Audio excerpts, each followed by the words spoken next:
Karibu and share Kenya's perspective. The Intergovernmental Authority on Development, IGAD, in partnership with the Kenyan government, is hosting a high-level regional forum in Nairobi, bringing together eminent personalities and leaders to chart new pathways for peace and unity in the region. The two-day event comes at a time when the region continues to face several challenges, among them internal conflict, climate change and natural calamities. The scholar practitioner. Officially launching the forum, IGAD's Executive Secretary Woken Gabeyehu called for inclusive dialogue, emphasizing the need to listen to all voices and uphold moral authority in addressing the region's challenges in order to achieve its prosperity. I ask you to think not outside, but inside. What happened to this very cultural, communal, and a traditional society which is now suffering with a lot of conflict in our region? But why we are not influencing, while the people who can bring not peace, disputes are prevailing in all aspects of our community. Why we are not speaking? Why we are not preaching? Are we really less than the spoilers of peace? We don't have our grassroots to talk to our community which can, resolve the challenges that we are facing. These are the questions that I want you to discuss, to ask yourself, your excellencies, and dear brothers and sisters. IGAD's chair, Major General retired John Sing'Oei, on his part, underscored the critical role of women in peace building, saying their unique ability to transcend tribal and national boundaries must be central in peace negotiations. He noted that the Council of Eminent Persons aims to develop practical strategies to ensure women's full inclusion in peace processes. As the Council of Eminent Persons, we want to see that women are brought on board this organization.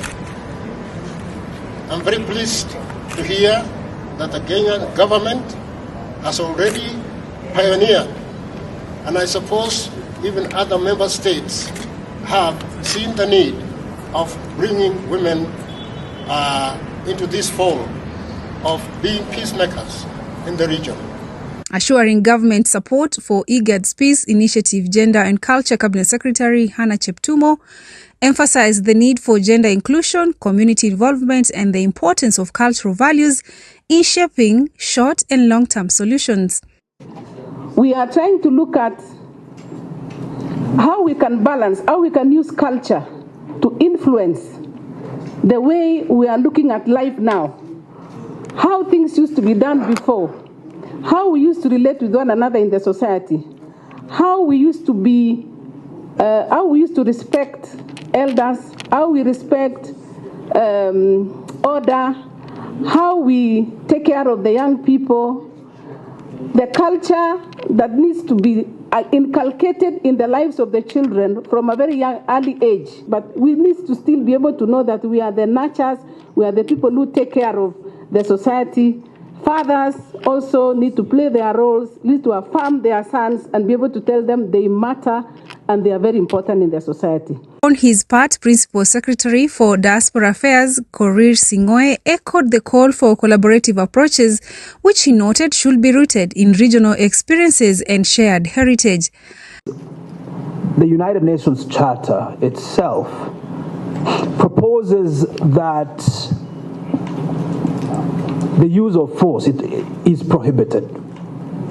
In the resolution of conflicts, the number one principle of international law is to prohibit the use of force. And international law also provides that where two parties are faced with a conflict situation, their first call of duty or their first responsibility is to default to mediation, negotiation, and reconciliation.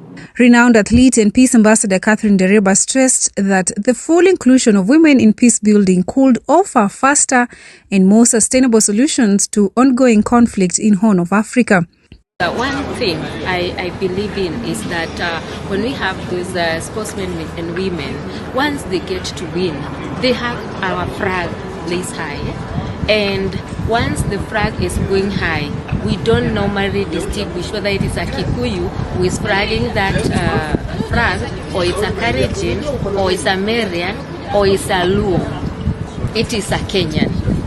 So same case, when something happens to a Ugandan or a Somalian, this is the same region. So that is why we have to work together and make sure that we have peace in our region.